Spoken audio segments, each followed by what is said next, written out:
berita hoax dalam Al-Quran. Nanti saya share.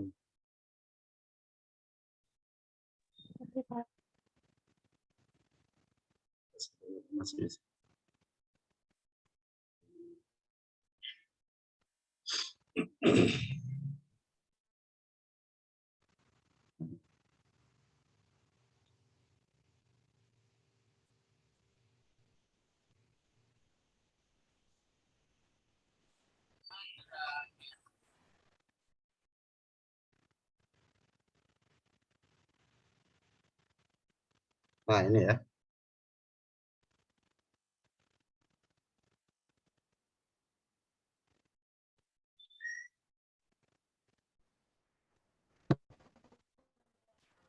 Nah, ini kita ada minggu depan sudah mulai makalah ya. Temanya prinsip komunikasi dalam Al-Quran. Kemudian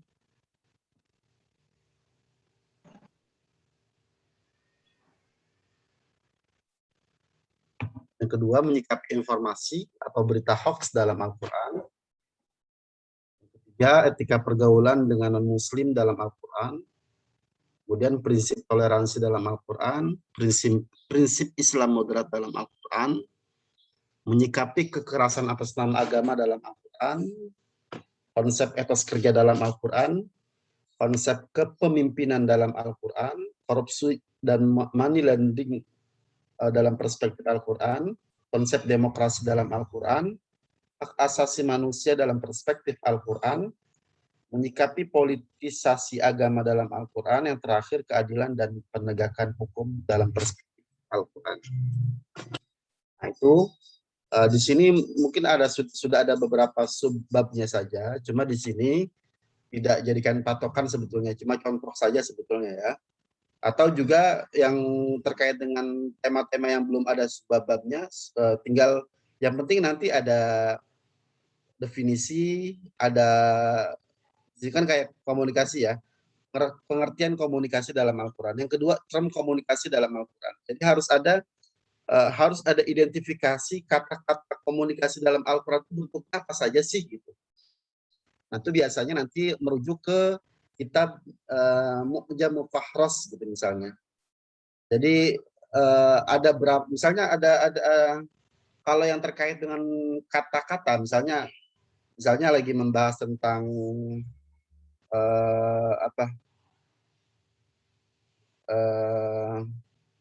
misalnya prinsip toleransi dalam Al-Quran. Kan biasanya kita berusaha mencari kosakatanya kan yang paling mendekati itu misalnya tasamuh atau samahah gitu. Nah, kita berusaha mencari dalam Al-Quran itu apa gitu. Kalau tidak ada berarti kita mencari yang nyerempet-nyerempet lagi. Kayak misalnya kan kayak korupsi dan money laundering itu kan tidak ada kosakatanya dalam Al-Quran kan. Berarti kita berusaha mencari kata-kata yang atau prinsip-prinsipnya bisa jadi. Jadi ini keunggulan atau keuntungan kita membahas atau mengkaji dan menggunakan tafsir tematik. Misalnya tadi yang saya bilang, kata-katanya tidak ada dalam Al-Quran, cuma kita bisa berusaha mencari, mengupayakan dengan langkah-langkah yang sudah ditentukan. Seperti langkah-langkah yang diarahkan oleh Al-Farmawi, bahwa untuk menafsirkan dengan tafsir tematik atau tafsir maudhu'i ada langkah-langkahnya. Ya, nanti kita akan dengarkan beliau, Ustaz Ahsin akan masuk nanti, beliau masih masuk. Nanti insya Allah beliau akan bicara tentang apa sih tafsir tematik itu. Jadi walaupun kalian sebenarnya sudah pernah mendapatkan kuliah tentang itu ya, cuma kita akan dengarkan dari beliau. Karena saya baru selesai banget ngaji sama beliau. Bu Istik, Bu Imut baru selesai tadi jam 8 kurang. Nah, kita juga dosen juga masih pada ngaji. Masih pada ngaji qiraat. Jadi beliau sarapan dulu gitu. Karena jam 9:30-nya beliau mau ke Jawa Timur katanya. Padat sekali beliau. Tapi ini sebelum beliau menyampaikan, ini saya membahas RPS-nya. Nanti kalian, ini saya share di ini aja ya, saya share di kolom chat ya.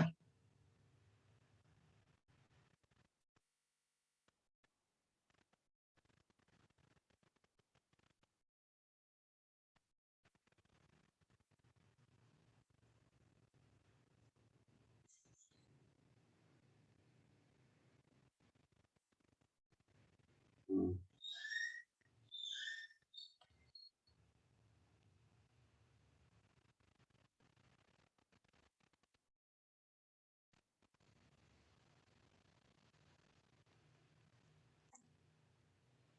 Nah, itu saya, kok nggak bisa?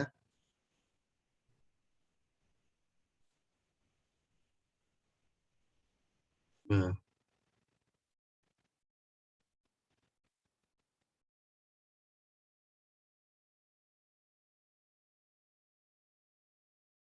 tolong nanti dibagi untuk kelompoknya. Jadi nanti kelompok kelas C sama kelompok D itu nggak apa-apa. Misalnya kelompok satu eh, apa?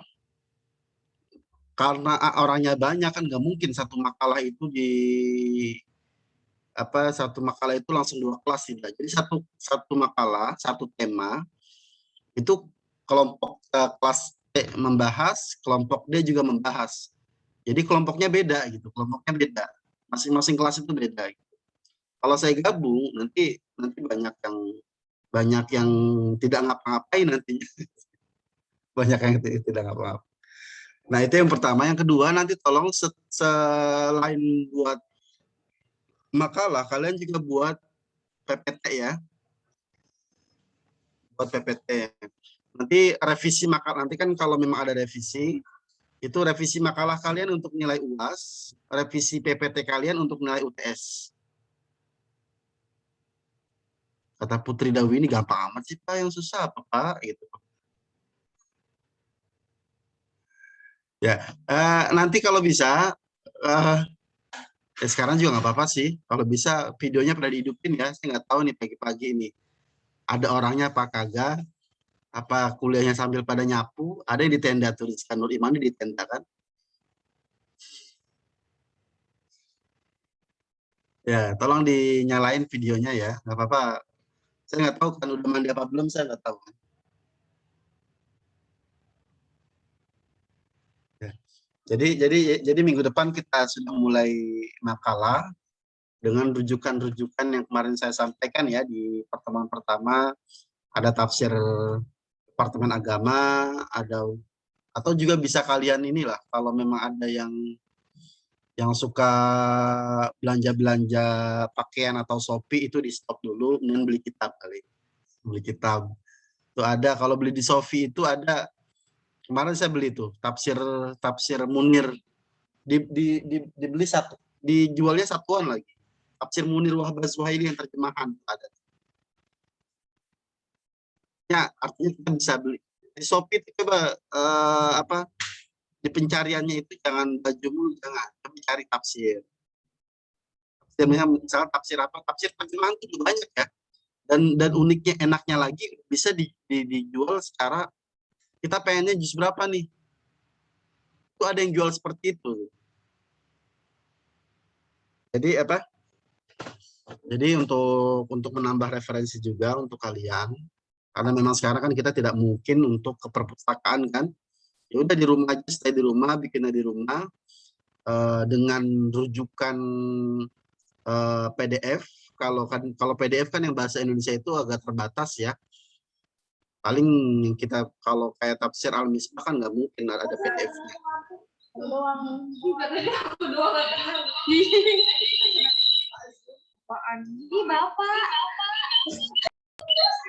Ya, dan kita diemin aja, ngapain itu.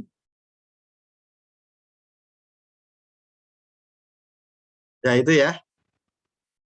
Ini 75 berarti masih kurang 10 orang lagi nih, kurang lebih ini. Ya, tolong nanti pokoknya masalah kehadiran saya serahkan sepenuhnya kepada PJ atau kosmanya. Kehadiran itu tolong disampaikan yang jujur ya. Karena saya sangat menghargai bagi mereka eh, yang hadir di Zoom, walaupun secara videonya mati, paling tidak dia ada niat kuliah gitu. Ya, paling tidak ada niat kuliah, walaupun kalau yang matiin video itu, tapi ala kuliah pokoknya nanti terkait dengan kehadiran saya serahkan ke kelasnya yang hadir siapa, karena nanti di akhir itu penilaian itu sangat ngaruh. Pokoknya sudah dipastikan kalau kehadirannya tidak cukup, jadi saya tuh menilai apa adanya, menilai itu apa yang ada yang disampaikan ke saya, mulai dari nilai formatif, nilai UTS sama nilai UAS.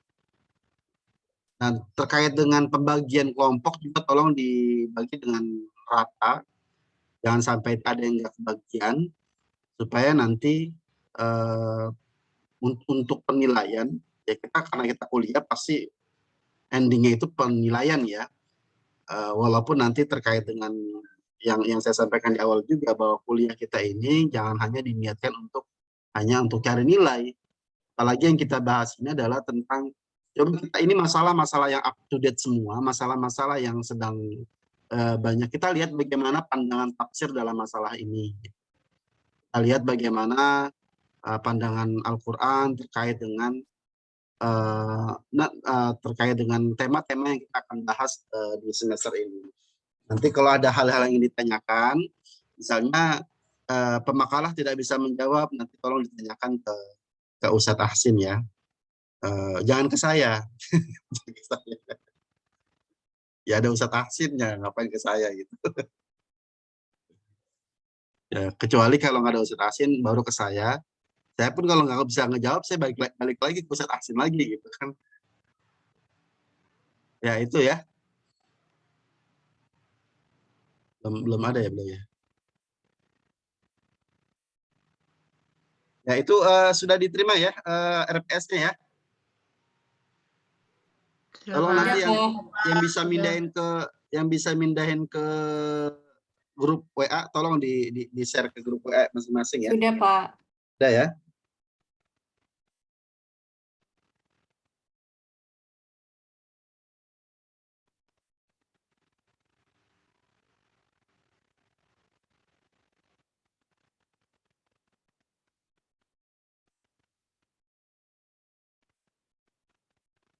Kita juga ada Zoom juga sebenarnya, ada Zoom di UIN juga sih.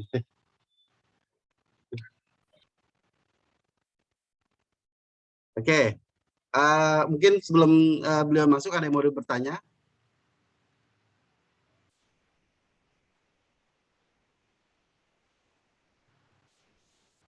Itu ya. Nah, sehingga berlakulah hukum apa ya? Hukum bahwa yang mana nih yang bisa kita musyawarahkan? Kita tunggu dulu ya. Saya sambil dengerin Zoom. Soalnya ini Zoom saya penting juga. Terkait dengan perkuliahan. Saya kan mahasiswa juga ini. Ada yang kedua. Mahasiswa yang di akhir-akhir. Mahasiswa yang di akhir-akhir. Kita tunggu setelah bisa bantu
tidak bisa.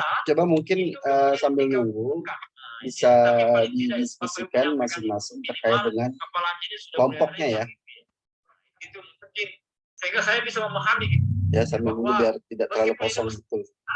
Kita bisa kabulkan karena itu bukan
Halo, Assalamualaikum. Waalaikumsalam.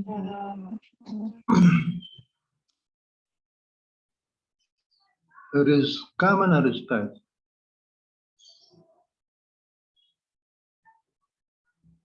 Rizka ya. Rizka yang menjadi KM-nya siapa? Ketuanya. KM, maju KM. Apa KM itu? Kepala murid ya? Kepala mahasiswa. Oh, kepala mahasiswa. Kepala murid. Sudah mulai tuh tadi? Sudah, Walid. Sudah sampai di mana? Enggak, ini kita masih nunggu Walid. Tadi saya cuma menyampaikan terkait dengan silabusnya, Walid. Baik ya. Walid mulai aja ya. Ya, baik, Walid. Al-Fatihah. Bismillahirrahmanirrahim. Alhamdulillahirabbil alamin. Arrahmanirrahim. Iyyaka na'budu wa iyyaka nasta'in. Shiratal ladzina an'amta 'alaihim ghairil maghdubi 'alaihim. Bismillahirrahmanirrahim. Tema ini semester ini temanya apa? Nah, ini nih makanya Bapak Ibu Tafsir tematik, Walid. pasal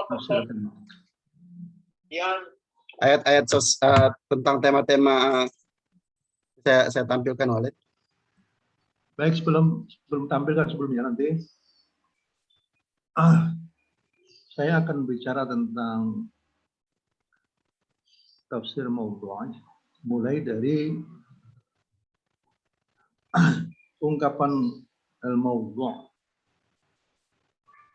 itu isim maf'ul dari wada'a, yada'u wad'an, wad'an fahuwa mawdu'un. Pada awalnya wada'a itu artinya meletakkan sesuatu. Wada'tu hadzal kitab fawqa al-minbadati. Wada'tu, meletakkan, yang tadinya di atas ke bawah. Kemudian dari situ muncul istilah hadis maudhu'. Artinya kenapa dia hadis maudhu'? Ya karena sudah nggak terpakai, jadi diletakkan begitu saja. Lain kalau misalnya hadis yang sahih itu kan marfu', artinya diangkat martabat. Kalau maudhu' itu jadi kata-kata wadha'a itu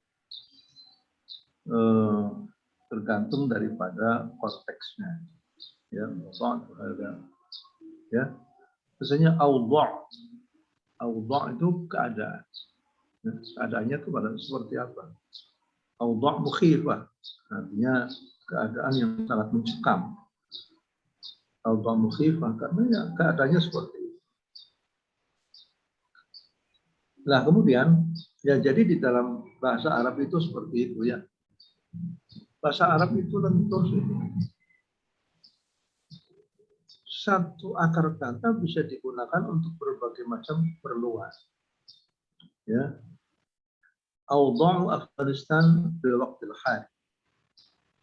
Artinya keadaan Afghanistan pada saat ini. Hadis maudhu' artinya hadis yang terlemparkan, tidak dipakai lagi, berada di bawah. Ya. Kemudian begitu juga maudhu', sesuatu yang diletakkan. Jadi kata-kata wadha'a, wad'ahu hakadha, kaifa yakun wad'ahu apa? Wad'ahu kadza. Jadi keadaannya seperti itu. Jadi dalam bahasa Arab itu satu akar kata itu kadang-kadang mempunyai dua arti yang dasar. Begitu kata Ibnu Faris di dalam kitabnya Mu'jam Maqayis al-Lughah. Mu'jam Maqayis al-Lughah. Coba Syekhul Islam lihat di dalam Mu'jam Maqayis al-Lughah atau ya tentang kata-kata wadha'a. Ya. Mu'jam al-Maqayis atau Mu'jam Maqayis al-Lughah. Coba kata-kata wadha'a, akar kata dari wadha'a artinya apa? Apakah mempunyai satu pengertian atau beberapa pengertian? Mu'jam al-Maqayis atau Mu'jam Maqayis al-Lughah. Ini mu'jam yang sangat penting untuk kita miliki karena kan selalu menguntit ya akar kata dari satu. Terus bagaimana pemakaiannya? Ini sudah maju sekali pada saat itu. Ya. Sudah ketemu belum? Ya. Sudah Walid. Ada, ambil dulu. Ada Walid. Coba Ibnu Faris Walid. Ya. Wadha'a wadu aslan wahid, itu ala khafd. Artinya itu satu saja, yaitu al-khafd, artinya di bawah. Wa hattihi, meletakkan ke bawah. Wa wada'tuhu bil ardi wad'an. Aku meletakkan ini di tanah dengan meletakkan. Wada'at al-mar'atu waladha. Artinya perempuan itu telah melahirkan anak. Wudi'a fi tijarihi wud'an. Wudi'a fi tijaratnya artinya dia perdagangannya itu dia tekor ya. Wal wadai' qaumun yunqaluna min ardin ila ardin yaskuruna. Jadi yang penting aslul wahidun yaitu al-khafdu artinya rendah. Kalau maudhu' yani hadis yang direndahkan. Jadi asalnya satu, tapi arti daripada kata dasar itu akhirnya bisa digunakan untuk berbagai macam kepentingan. Sehingga akhirnya apa? Bahasa Arab karena apa? Fleksibel, akhirnya apa? Bisa digunakan untuk apapun. Ya. Bisa digunakan untuk apa? Hanya saja para ulama lughah itu masih menyaksikan apakah bahasa Arab itu bisa layak untuk menjadi bahasa ilmu pengetahuan. Karena sekarang itu orang yang mau belajar di universitas kedokteran, maka yang harus dia kuasai adalah istilah-istilah bahasa Inggris. Kalau untuk bahasa Arab agak susah juga, ya, makanya masih tetap dengan nama Inggrisnya. Memang Majma'ul Lughah Al-Arabiyyah di Mesir itu berusaha untuk apa namanya itu menggunakan bahasa Arab sebagai bahasa ilmu pengetahuan dan teknologi. Baik, saya tidak membahas masalah ini karena nanti Syekhul Islam ini sudah siap-siap mau persiapan mau khutbah. Jadi kita tidak perlu panjang lebar. Baik ya, jadi kemudian sekarang kenapa kok ada namanya tafsir al-mawdu'? Ya. Al-mawdu' tempat juga ya. Al-mawdu' yang ditempatkan, yang ditaruh di bawah.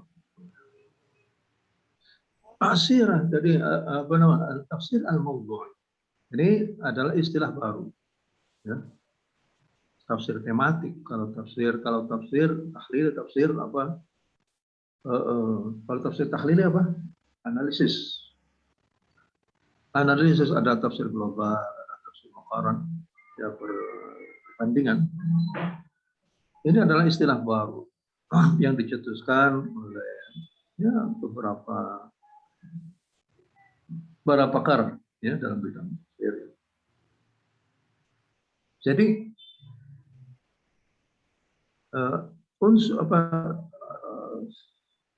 istilah tafsir al-mawdu' itu adalah tafsir tematik.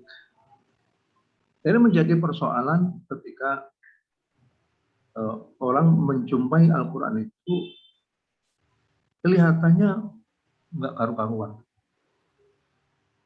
Dilihat dari satu perspektif ya, orang yang kurang begitu senang kepada Al-Quran. Al-Quran itu kitab apa katanya? Dalam surah Al-Baqarah saja, tema yang ditampilkan itu macam-macam. Ada tema apa namanya itu? Al-Quran, kemujizatan Al-Quran, zaman Nabi Adam, kisah masa lalu munafikin, campur aduk. Ya, bagaimana tuh untuk menjawab pertanyaan itu? Ya. Justru campur aduk itulah Al-Quran akhirnya menjadi apa? Menjadi obat. Kalau seorang dokter akan memberikan obat, ya, maka dokter akan meramu obat-obatan itu. Ini untuk ini, ini untuk ini, untuk ini. Ya, memang dokter apa Al-Quran itu tidak memberikan batasan resepnya untuk berapa hari. Ya pokoknya resepnya begitu, kamu sendiri. Jadi tidak bisa Al-Quran harus ditematikkan. Tidak sebagaimana. Ini salah satu dari apa? Dari keistimewaan Al-Quran. Ada buku keistimewaan Al-Quran. Tak tahu, saya tuh pernah lihat di toko.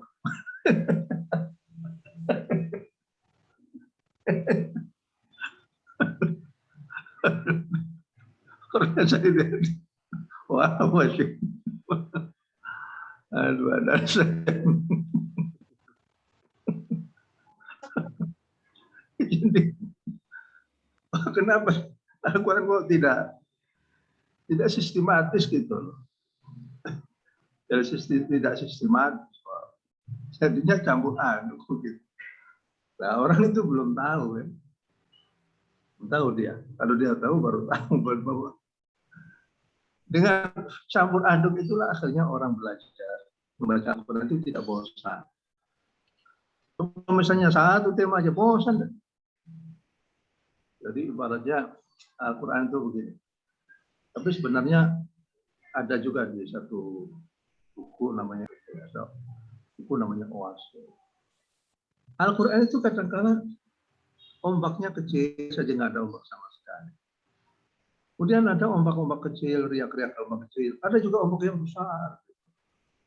Kemudian balik lagi. Ya di akhirnya nggak asik. Waktu misalnya peperangan antara ombak besar. Dalam surah Qasas itu juga demikian. Bagaimana perang tanding antara Nabi Musa dan Raja Fir'aun. Wah, itu berarti ombak besar yang kadang-kala itu ada angin yang semilir begitu. Manakala itu orang berada dalam tatanan kehidupan yang enak, ya. Nah, itu ya artinya itulah namanya musikalisasi Al-Quran, musikalisasi Al-Quran. Ya, jadi kalau Al-Quran itu sebagai sandiwara yang paling hebat dunia yang sandiwara Al-Quran. Karena apa? Karena cerita ini ganti lagi, akhirnya gabung lagi pada cerita yang pertama, terus ada istiqrar itu artinya menyambung perkataan yang ini, selesaikan dulu, balik lagi kepada topik yang asal. Itu orang yang mengatakan bahwa Al-Quran tidak sistematis itu ya belum tahu bahwa Al-Quran itu seperti itu. Jangan dibikin orang itu nangis terus, ya. Nanti sekali-kali mesem, sekali-kali ketawa, sekali-kali takut, sekali-kali begitu. Jadi asik banget. Pokoknya Al-Quran itu mengasyikkan. Ya. Jadi tafsir maudhu'. Tafsir maudhu' itu tafsir tematik. Ya. Itu ada yang membagi tafsir itu menjadi metodologi tafsir. Ada yang namanya ijtihad, aliran dalam tafsir. Makanya perlu juga. Ini semua mahasiswa kok hitam semua gimana sih? Ya kalau Islam ini nggak ada yang kelihatan. Nggak ada yang kelihatan. Hitam semua gimana? Miyasal sabila. Nadrah. Mukiyasal mahati. Nur Zamzam. Baik ya. Tafsir Al-Quran itu pada awalnya tafsir yang langsung saja dijelaskan sesuai dengan urutan mushaf. Dijelaskan satu persatu. Ya. Tapi sekarang ini dengan perkembangan zaman berusaha untuk menciptakan metode-metode penafsiran. Jadi metode penafsiran itu adalah metode ataupun cara orang mufassir itu mengurai ayat suci Al-Quran dalam sebuah penafsiran. Dari sini cara atau metodologi penafsirannya itu ada yang berupa tafsir tahlili, tafsir analitik, disesuaikan dengan urutan-urutan mushaf dalam Al-Quran dan menjelaskan secara menyeluruh, ya, mulai dari qiraatnya, i'rabnya, balaghahnya, asbabun nuzulnya, munasabatnya, ma'anal muqaddatnya, ma'anal ijmali, itu semuanya dihabisin. Ya. Jadi tafsir tahlil itu tafsir yang menghabiskan seluruh hal-hal yang terkait dengan satu ayat. Itu seperti tadi itu. Sababun nuzulnya ada apa tidak, munasabahnya ada atau tidak. Kemudian bagaimana i'rabnya, bagaimana balaghahnya, ya. Bagaimana hubungan antara satu surah, satu ayat dengan ayatnya, dan lain sebagainya. Itu namanya menghabiskan seluruh persoalan-persoalan baik lugawi ataupun tafsir. Ya sudah, dulunya itu tafsir ya cuman analitik aja, analisis. Tapi kemudian belakangan itu ada satu bentuk metode ya yang baru, dan sebenarnya saya nggak lama juga sih, yaitu menghimpun hal-hal yang berkaitan dengan satu tema dengan mengurutkan ataupun menghimpun seluruh ayat yang berkaitan dengan satu tema itu. Contohnya seperti masyahidul qiyamah yauma, masyahidul qiyamah fil Qur'an, seperti yang dilakukan oleh Syekh Qutb. Atau misalnya al-kufru fil Qur'an, al-imanu fil Qur'an, al-nisa'u fil Qur'an. Cuman al-rijal pun nggak ada. Kenapa? Syaikhul Islam. Yang ada itu an-nisa'u fil Qur'an. Kenapa al-rijal nggak ada? Kenapa al-rijal nggak ada? Kira-kira jawabannya gitu. Kenapa, Jo? Ini namanya diskriminasi. Ya betul Walid, Ya. Ini karena penulisnya banyak kaum lelaki sih, jadi selalu menjadi objek perempuan. An-nisa'u fil Qur'an. Nggak ada ar-rijal fil Qur'an, nggak ada. Ini betul-betul diskriminasi. Tapi kenapa demikian? Kenapa? Kira-kira apa? Kira-kira? Ya, laki-laki gak ada yang menarik untuk dibahas. Bagus, 100. 100. Ada itu di dalam satu buku kalau tidak salah. Itu apa ya? Kalau tidak salah tapi ya, perempuan dalam Al-Qur'an. Kalau tidak salah. Ya nggak ada lagi Walid. Mana ya?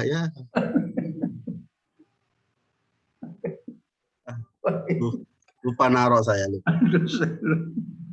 Jadi artinya kenapa jadi itu dihadapi bagusnya, Pak. Karena semuanya yang berkaitan dengan perempuan itu menarik semua. Kadang-kala soalnya begini ya, dan perempuan itu kader juga ya. Perempuan itu anak kecil apa orang besar. Kalau dikatakan orang dewasa sering nangis, begitu jadi. Ya enggak? Dikatakan orang dewasa kok sering nangis, itu bukan orang dewasa kok senangnya ingin diperhatiin. Ya itu jadi seperti anak kecil. Lagi ya, An-Nisa fil Quran.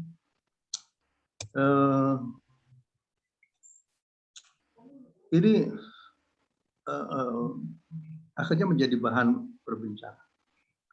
Nah sekarang apa plus minus daripada dua tafsir tahlili dan tafsir maudhu'i? Kalau tafsir maudhu'i itu bisa memberikan satu jawaban terhadap tema-tema yang ada di dalam Al-Quran secara lebih komplit lagi. Tapi kalau tafsir tahlili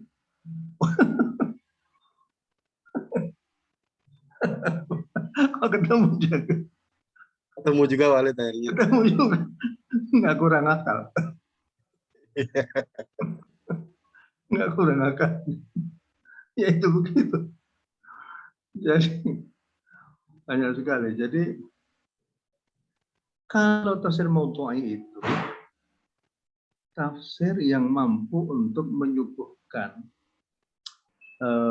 bagaimana pandangan Al-Quran terhadap satu tema. Misalnya tema tentang pendidikan di dalam Al-Quran, ataupun misalnya al-akhlaq fil Quran, ataupun juga misalnya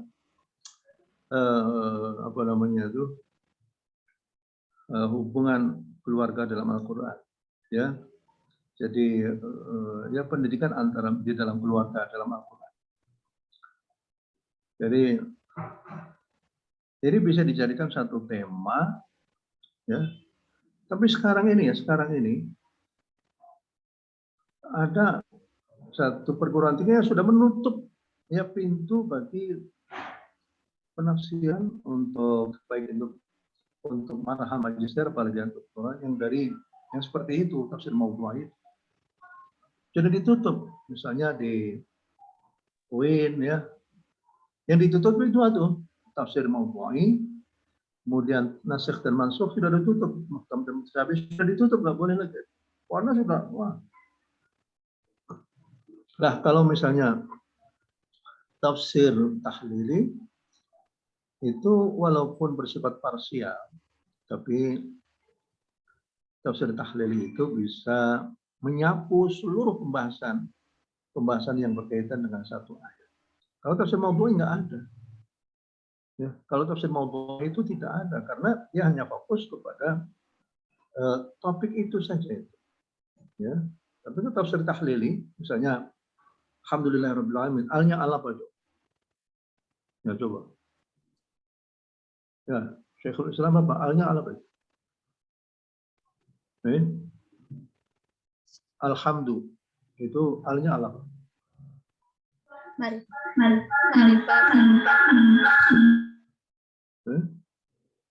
Alnya ala apa?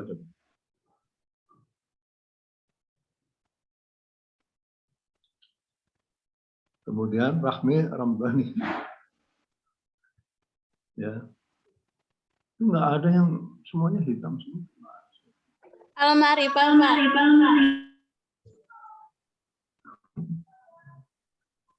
Gimana? Halo? Masih ada yang mendengar suara saya? Oh? Halo? Iya, Pak. Iya, Pak, terdengar. Aduh, saya nggak begitu dengar suara. Halo Walid ya. Ya, dengar suara saya. Dengar Walid. Jadi itu mizatu kullin min tafsir maudhu'an tafsir tahlili. Tafsir tahlili bersifat menyeluruh. Ya. Tapi penafsirannya bersifat parsial karena hanya membahas ayat yang ada di situ itu saja. Kalau tafsir maudhu'i itu bersifat menyeluruh. Ya, karena ayat-ayat yang berkaitan dengan satu tema itu dikumpulkan semua. Kemudian dia bahas satu persatu. Sehingga kita bisa mengetahui tentang fikrah Qur'ani, pandangan Al-Quran terhadap satu tema. Sudah ya. Jadi semuanya itu ada apa? Ada keistimewaannya masing-masing. Bagi orang yang ingin memberikan jawaban terhadap satu persoalan dalam kehidupan, maka yang paling bagus adalah menggunakan tafsir maudhu'i. Tapi bagi yang ingin mengetahui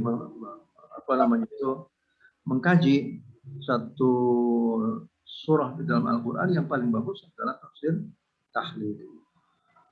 Akan lebih bagus lagi manakala digabungkan antara tafsir tahlili dan maudhu'i, yaitu pada waktu seorang itu menjelaskan tentang misalnya kisah Nabi Adam di dalam surah Al-Baqarah, dia mengaitkan kisah surah Al-Baqarah pada kisah Nabi Adam pada surah Al-Baqarah dikaitkan dengan kisah Nabi Adam dan kisah Nabi Adam pada surah misalnya surah Al-Hijr, kisah Nabi Adam pada surah Al-Isra, ya, Nabi Adam pada surah-surah yang lain, ya. Jadi dengan demikian akan bisa menggabungkan dua tema ini. Baiklah. Ada lagi namanya tafsir ijmali, tafsir yang ijmali yang global. Contohnya apa? Tafsir ijmali itu tidak membahas masalah i'rab, tidak membahas masalah kalimah, tidak membahas pada balaghah apalagi. Tidak membahas masalah sabun nuzul, contohnya muntakhab itu, tafsir ijmali. Ada orang yang mengatakan contohnya tafsir ijmali itu adalah tafsir Al-Jalalain. Kata saya itu bukan, itu tafsir tahlili yang paling ringkas. Baik ya, sekarang perlu dicatat ya, nih. Tafsir maudhu'i itu terbagi menjadi 3, ya. Pertama tafsir al-maudhu'i, tafsir maudhu'i yang al-basit,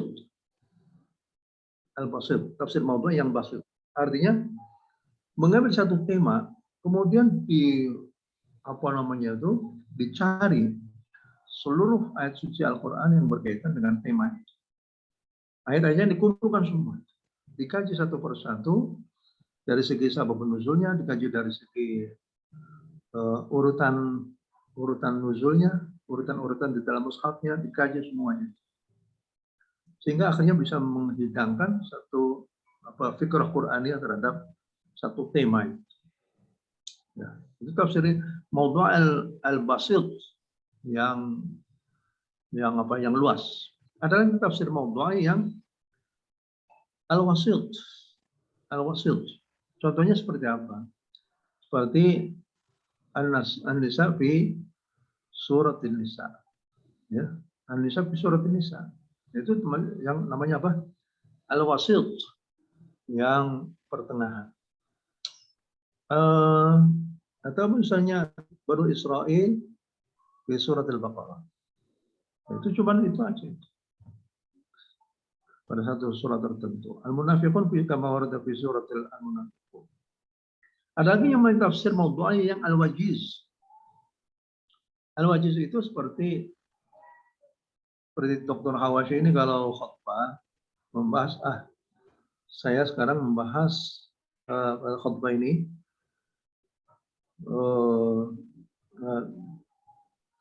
tentang tentang al-bi'ah fil Qur'an al-Karim. Al-bi'ah fil Qur'an al-Karim. Kalau saya tahunya kalau Dr. Hawashi itu kalau khutbah Jumat itu biasanya nggak ada persiapan. Itu persiapannya sambil jalan menuju masjid apa, itu aja langsung. Ini karena itu tafsir maudhu' yang wajiz, artinya yang sangat ringkas. Jadi misalnya kita ingin membahas tentang bi'ah, lingkungan di dalam Islam atau lingkungan di dalam Al-Quran. Bahas lingkungan itu ada dua, ada lingkungan yang hissi, ada lingkungan yang makna. Kalau lingkungan yang hissi itu pencemaran udara, pencemaran laut, ya, pencemaran dan lain sebagainya, lingkungan. Tapi ada juga pencemaran yang bersifat maknawi, artinya manakala nilai-nilai kemanusiaan sudah tidak ada lagi, nilai-nilai budayaan sudah tidak ada lagi, nilai agama sudah tidak, itu namanya sudah tercemar. Ya. Makanya perlunya ada amar ma'ruf nahi mungkar itu adalah dalam rangka untuk membersihkan lingkungan yang bersifat maknawi. Ya. Kalau seandainya tidak ada amar ma'ruf nahi mungkar, maka dibiarkan saja kemungkaran merajalela, maka berarti lingkungannya akan tercemar. Ya. Akan tercemar. Wah, itu pernah saya mendengarkan Syekh Islam itu khutbah seperti itu. Jadi ya khutbah cuma 15 menit. Khutbah cuma 15 menit. Mukadimahnya saja agak panjang, sekitar 10 menit. Belum lagi itu ayat jadi akhirnya sekitar 10 menit. Ya sudah. Bagaimana orang menyuguhkan satu tema, ya, tema seperti itu. Jadi kalau tafsir maudhu' itu ada tafsir maudhu' yang apa? Al-basit, tafsir maudhu' yang al-basit, tafsir maudhu' yang al-wajiz. Kalau yang wajiz itu untuk ceramah yang bentar, ceramah 5 menit, 7 menit, ya. Kalau tafsir yang wasit itu membahas satu tema yang ada pada satu surah. Kalau tafsir maudhu' al-basit, ya, menyertakan seluruh ayat suci Al-Quran yang berkaitan dengan satu tema. Tafsir tahlili itu juga begitu. Ya, tafsir tahlili itu juga tafsir tahlili yang al-basit. Contohnya seperti tafsir Ibnu Jarir At-Tabari, tafsir Fakhrur Razi, tafsir Abi Hayyan, ya. Al-Bahrul Muhit, ada tafsir Abi Hatim Ar-Razi, ya, tafsir Al-Kashaf.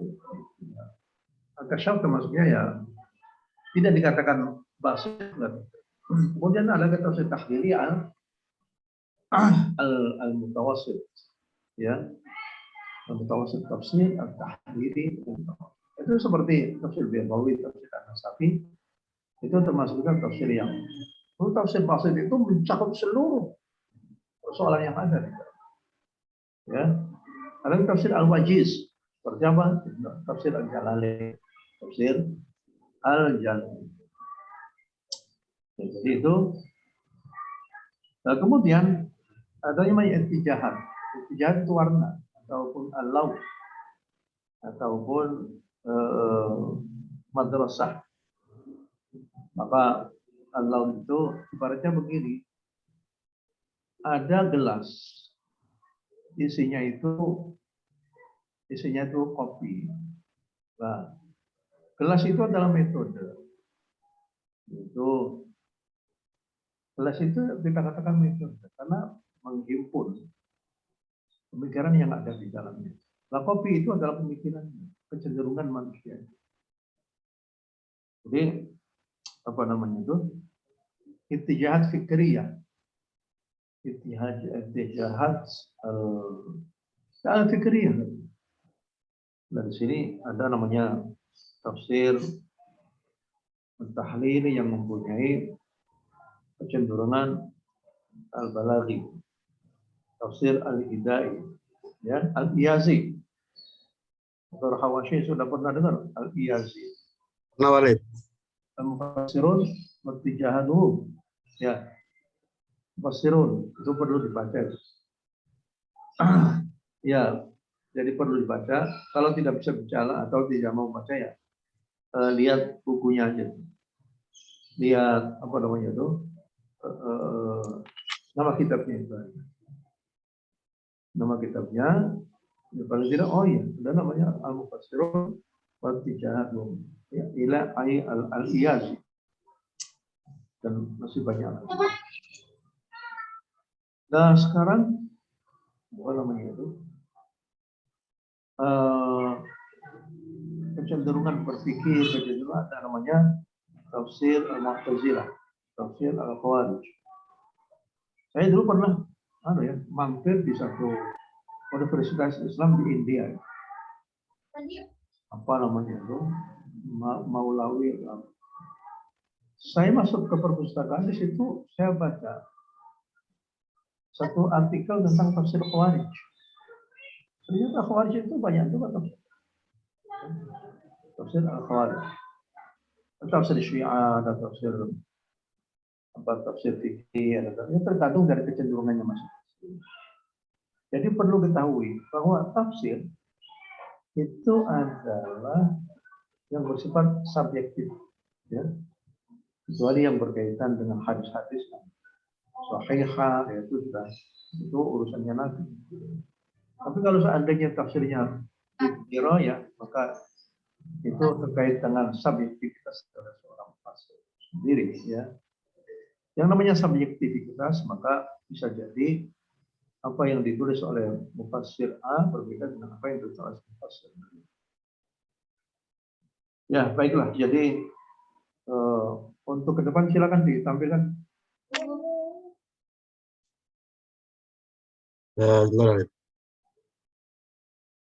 Tadi saya sudah share semua sih. Ya, apa itu? Untuk tema minggu depan itu terkait dengan etika komunikasi dalam Al-Quran. Ya, itu sudah ada juga ya, Mas. Nah, ini Walid, prinsip komunikasi dalam Al-Quran, prinsip komunikasi. Kayaknya bagaimana komunikasi antara Tuhan dengan hamba-hambanya, ya ibadiyalladzina asrafu. Komunikasi antara Nabi dengan umatnya, antara umat dengan nabinya, kembali baliknya itu. Komunikasi antara orang tua dan anak-anaknya, komunikasi antara masyarakatnya. Dan yang kaitannya komunikasinya bagaimana? Dan di sinilah nanti qaulan itu, qaulan maysura, qaulan baligha, qaulan layyina, qauman. Itu ada qaulan, ada berapa tuh qaulan dalam Al-Qur'an tadi? Ya, qaulan layyina la'allahu yataqabbalu, qaulan baligha wa ma arsalna min rasul. Qaulan karima, qaulan kariman, qaulan sadida, qaulan banyak sekali. Qaulan. Jika kepada Israel ta'budu illallah wa sana wa taqulu wa antum muslimun. Faqulu lin-nas husna wa aqimus salata wa atuz zakata wa qalilan qalilan minhum. Baik, term komunikasi dalam Al-Quran etika. Ya, etikanya bagaimana orang kaum muslimin?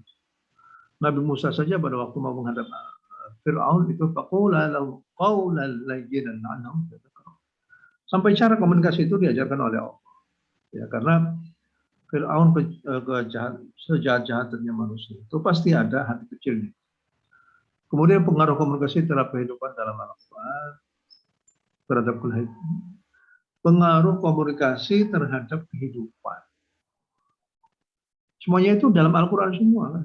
Contoh komunikasi yang terdapat dalam Al-Quran. Menyikapi informasi itu. Memang ada berita hoax dalam Al-Quran? Ada nggak?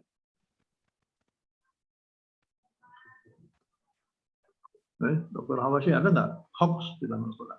Haditsul ifki mungkin ada. Contohnya apa? Itu isya'at. Isya'at itu berita-berita yang hoax. Isya'at. Yaftaruna 'ala Allah al-kadhib. Ya. Menyikapi informasi berita hoax dalam Al-Quran. Jangan pasuk membina baik bertabayun. Sebenarnya berita termisalnya klasifikasi informasi yang bersifat apa berita dalam Al-Quran. Yang ketika menerima dan menyampaikan informasi berita.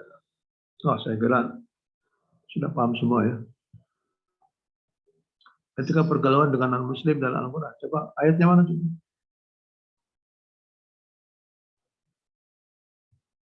Mana ayatnya? Etika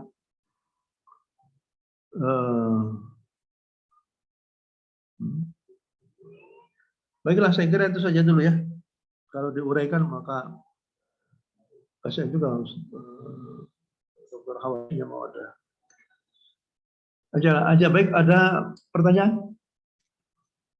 Ya, Qari Basan, Ratu Dian, Mia Salsabila, Nadra. Ada berapa semua? 80 ya? Maaf, Walid. Mas, saya terlempar, Walid. Oh, iya. Sinyal, Walid. Oh, sinyalnya ya. 80 ya? Berapa kelas? 2 kelas, Walid. Ya, cek Rahma ya. Rahma Juwita. Begini Rahma ya. Dalam menulis paper tentang ini, kalau bisa, karena masih ideal ya, semua ayat yang berkaitan dengan satu tema itu dikumpulkan semua. Sebenarnya ya, dikit ya tambahan. Apa namanya itu? Munculnya tafsir maudhu' itu sebenarnya sudah ada pada masa zaman sahabat, yaitu zaman Abdullah bin Abbas. Ya. Pada zaman Abdullah bin Abbas itu bibit-bibit demi tafsir maudhu' itu sudah ada. Ya. Ketika ada orang menanyakan kepada Abdullah bin Abbas, itu katanya Al-Quran itu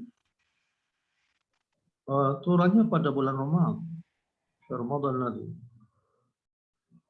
Kok yang kita lihat itu adalah ada turun pada bulan Syawal, ada bulan ini, bulan. Nah, kemudian Abdullah bin Abbas itu berusaha memberikan satu klarifikasi bahwa awal turunnya itu adalah pada bulan Ramadan. Untuk selanjutnya itu ada yang bulan turun pada bulan Dzulhijjah, ada bulan Dzulqa'dah, bulan ini. Jadi Ibnu Abbas itu berusaha untuk mengumpulkan ayat-ayat Al-Quran Al-Karim. Pada satu sisi, Syahrul Ramadan alladzi unzila fihi al-Quran. Kemudian ambil lagi nazalna fi lailatul qadar. Itu turunnya pertama kali pada bulan Ramadan, kemudian pada Lailatul Qadar. Untuk selanjutnya itu Al-Quran diturunkan dalam berbagai macam sepanjang tahun. Ya. Jadi itu bibit daripada tafsir tafsir al-mawdu'i. Dan setelahnya dibuka kerannya oleh Ibnu Abbas, maka orang yang datang setelahnya itu. Sekarang begini, ya, tafsir al-aqsam fil Quran. Dalam seperti kitabnya Ibnu Qayyim al-Jauziyah al-aqsam fil Quran. Ini berbeda ya. Al-aqsam fil Quran itu seperti tafsir tahlili tapi dikumpulkan seluruh qasam di dalam Al-Quran. Ya. Pernah dengar belum? Ya, Dr. Awasi. Al-aqsam fil Quran pernah dengar buku itu? Walid, sudah. Buku Al-Aqsam fil Quran. Pernah dengar nggak? Belum, Walid, belum. Oh, Ibnu Qayyim al-Jauziyah. Itu kelihatan Al-Aqsam fil Quran. tema Al-Aqsam fil Quran. Coba, jangan. Ntar, Walid. Ya, coba.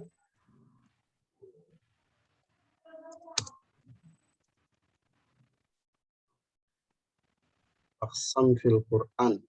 Ibnu Qayyim.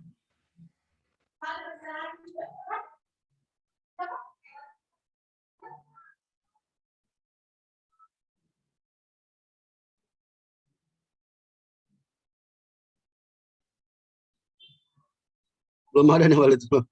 Oh, masa? Ya, baik. Ibnu Qayyim al-Jauziyah. Nah, sekarang begini, ya, saya ingin mengatakan kepada mahasiswa semua, mulailah sekarang belajar menulis tafsir tematik. Caranya gimana? Yaitu membuat satu tema, ya. Kemudian cari ayat-ayat yang berkaitan, ya. Ayat-ayat yang berkaitan dengan, ya, membiasakan seperti itu, sehingga mungkin begini nih. Nanti setiap kelompok itu perlu membuat satu tema yang ada di dalam Al-Quran yang di luar daripada silab. Misalnya Asyura fil Quran. Ya, perbandingan antara syura dalam Al-Quran dengan syura yang ada di dalam negara-negara masa kini. Ya. Jadi nanti satu kelompok itu menulis tentang satu tema, ya, dikeroyok bersama-sama dan ditampilkan. Jadi nanti tolong siapa KM-nya itu, ketua mahasiswa. Itu dibagi beberapa kelompok. Satu kelompok itu harus menulis satu tema yang ada di dalam Al-Quran. Untung ya di Kementerian Agama itu ada satu lembaga namanya Lajnah Pentasahih Mushaf Al-Quran Al-Karim. Itu di dalam lajnah itu ada satu gugus tugas yaitu namanya tafsir. Ya, tafsir ini di dalam LPMG itu sudah menyelesaikan tafsir tematik, ada tafsir ilmi juga. Ini patut juga untuk untuk dibaca ya. Di perpustakaan ini sudah ada tuh tafsir tematik. Ya. Sudah ada belum di EIKI tafsir tematik? Oh, khawatir sudah. Banyak sinyal juga ya. Baik, kalau begitu saya mau undur saja dulu ya. Halo? Baik, Iya, Bapak. Iya, Pak.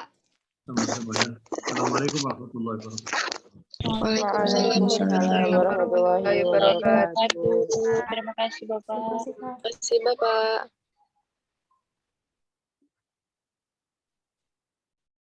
Oh, sih sinyal.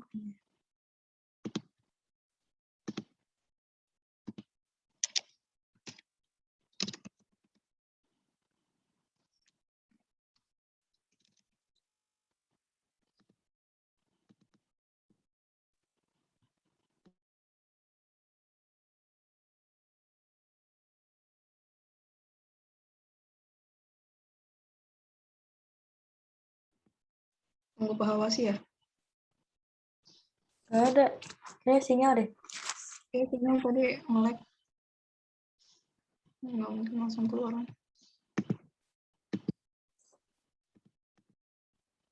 Oke. Di foto dulu kali ini absen.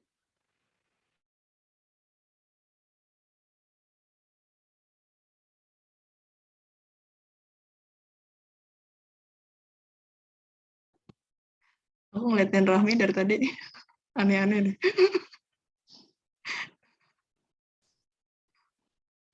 Banyak tingkah.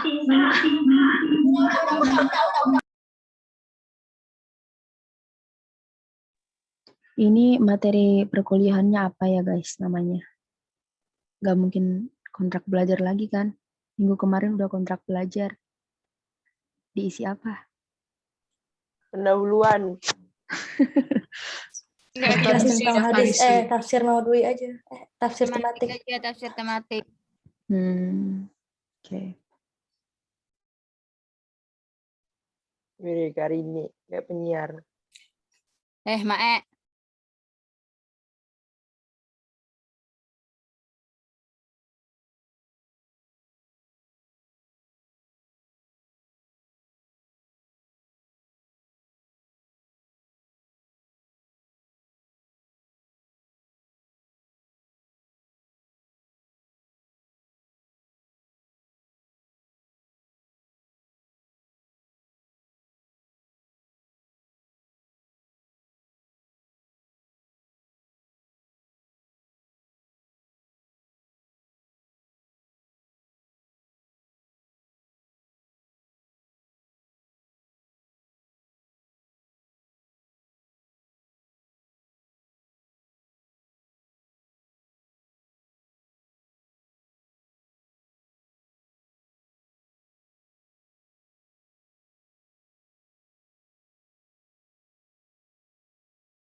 Bapaknya masuk lagi error. Nggak bisa. Terus kita boleh pamit. Nggak tahu. Udah. Boleh udah jamnya. Mau DJ kayak robot ini. Kosma chat aja bapaknya. Saya nggak bisa. Bagaimana baiknya? Oke, Bapak. Iya udah. Boleh. Sudah ya. Bentar. Maaf ya, nggak sabaran. Sabar Bu, soalnya cek satu juga ke bapaknya. Lama. Oke, udah boleh out semuanya.